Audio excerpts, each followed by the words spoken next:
ho, ho, ho, ho, would you look at that? There's some water. Hey guys, it's Handy Jeff, and today we are talking about the importance of being able to shut your water off. So in the past, I was a plumber. I've worked for a couple different plumbers, and it always surprised me how many people didn't know how to shut their water off.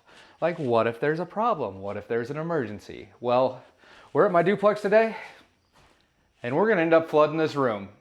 Because I'm going to show you exactly the problems that can be caused if you don't know how to shut your water off. So just to start, I made this post on Facebook just to gather a little data right here. And out of the 37 comments, a few of them were people being smart Alex, and then the others were, yes, I know how to turn my water off. However, there were 7 people that were like, yeah, I don't know how to turn it off. Why would I need to know how to turn that off?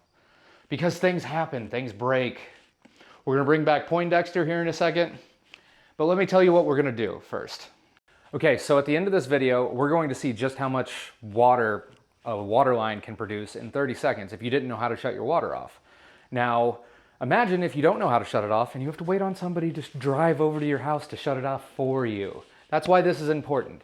Also, at the end of this video, I'm gonna go over exactly how to shut your water off.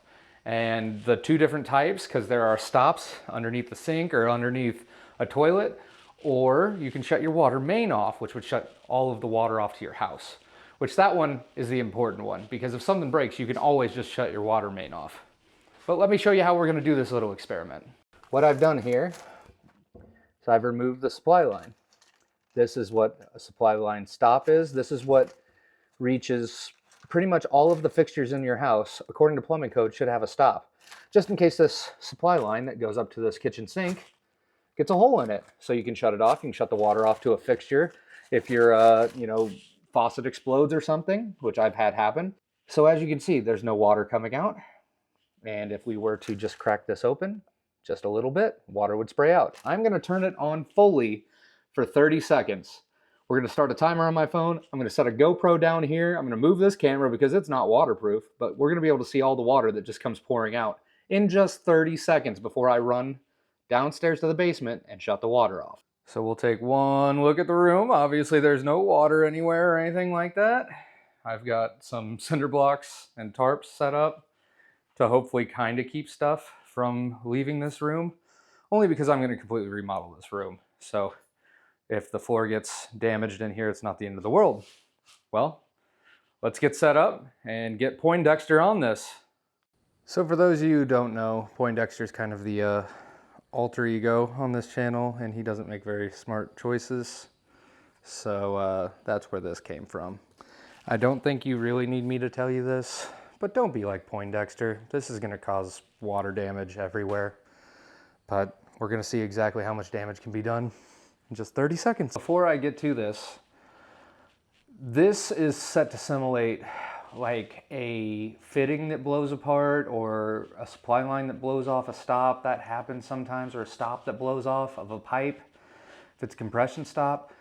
This is literally going to simulate the amount of water that would happen in 30 seconds. Oh boy, let's see how much water comes out of here. 3, 2, 1.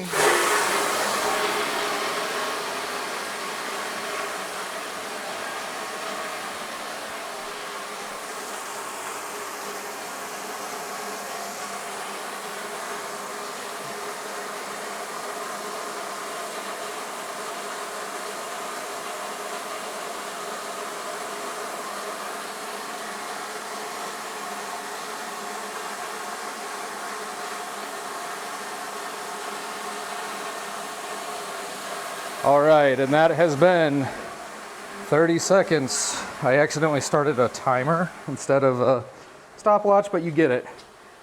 This is a water valve for the main. Let's shut it off. Well, the good news is that stopped. I have 2 because my water meter sometimes needs serviced, so you could have also shut this valve off. We'll come back down here. Let's go see what the damage is. As you can see, that's just 30 seconds worth.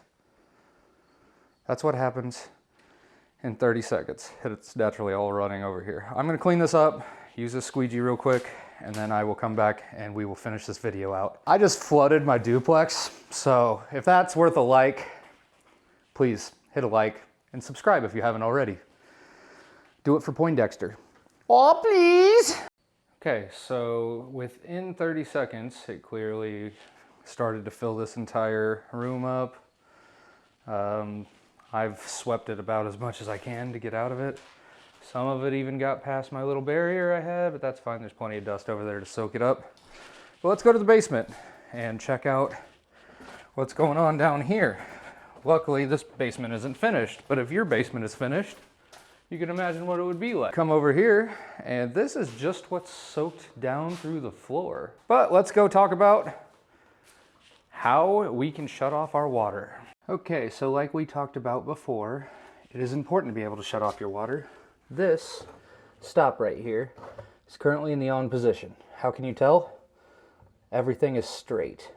If it is blocking, then it will not let water through. Now they make different kinds of stops. This is only a quarter turn. A lot of the modern ones are only quarter turns. This could also be a valve that you have to spin around multiple times. Could have a different type of handle on it. Regardless, what it would do when you close it is it's going to keep water from shooting up into this cabinet, into this supply line. So if your faucet breaks or something, which I've had one of these freeze before, and you wouldn't be able to shut it off here, and it's shooting out the side, when that happens, you could shut off the stop down below, and that will shut off the water directly to your faucet.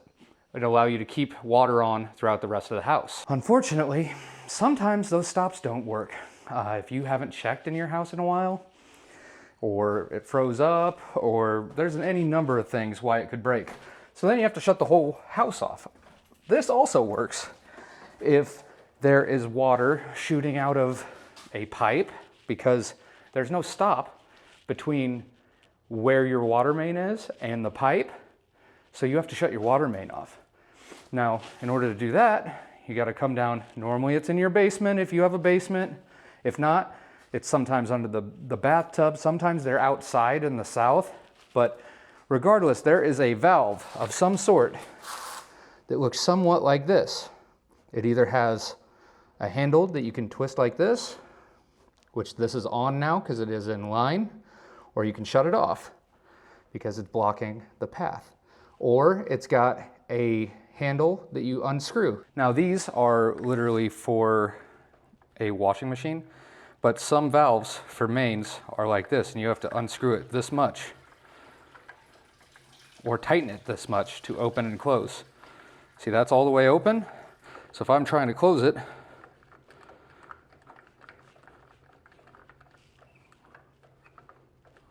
that's all the way closed. See why I prefer to have a quarter turn valve as opposed to that? So yeah, guys, now this was only 30 seconds, remember. There have been times that I've been to a house where they don't know how to shut their main water off and they have a frozen line that breaks and the entire basement's completely filled. So I either went in with some goggles, I've done that before, or I have to call the city. Then we have to wait on the city to show up to shut the water off all the way out front. So it's better to just know how to do it. A water line erupts or anything like that, you know how to shut it off instantaneously so it minimizes the amount of damage that occurs. This has been your friendly neighborhood Handy Jeff, who's also an insurance agent and a real estate agent. So please, please know how to turn your water off. If you want to see real world examples like this, hit that subscribe button and knock that notification bell so that you don't miss a video. Thank you so much for watching, guys. Handy Jeff, out.